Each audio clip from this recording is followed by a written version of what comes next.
Business के पास 45,000 rupees आ गए थे। अब यहां पे बच्चों एक बैंक, क्या है यहां पे एक बैंक, जो बैंक तो पहले से ही था, अब मैं इसमें खाता खुलवा लिया, ये भी मेरा ही है।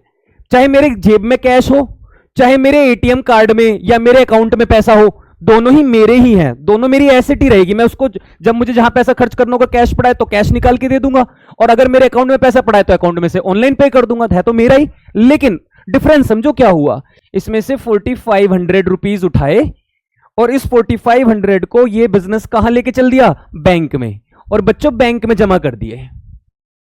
अब आप मुझे बताओ, अगर बिजनेस ने बैंक में 4500 रुपीज जमा कर दिए तो क्या ये 45,000 का कैश 45,000 रहा होगा या कम हो गया होगा? आप कहोगे सर कम हो गया।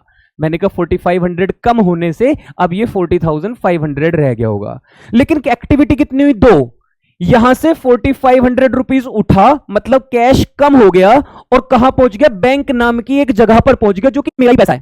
तो मैंने कहा इसे अकाउंटिंग इक्वेशन में दिखाना हो तो आप दिखाएंगे डिपॉजिट इनटू बैंक। बैंक में जमा किया हमने, बैंक अकाउंट ओपन किया, तो मैंने कहा कैश मेरे पास से निकल गया, ब्रैकेट में दिखाना मतलब माइनस करना।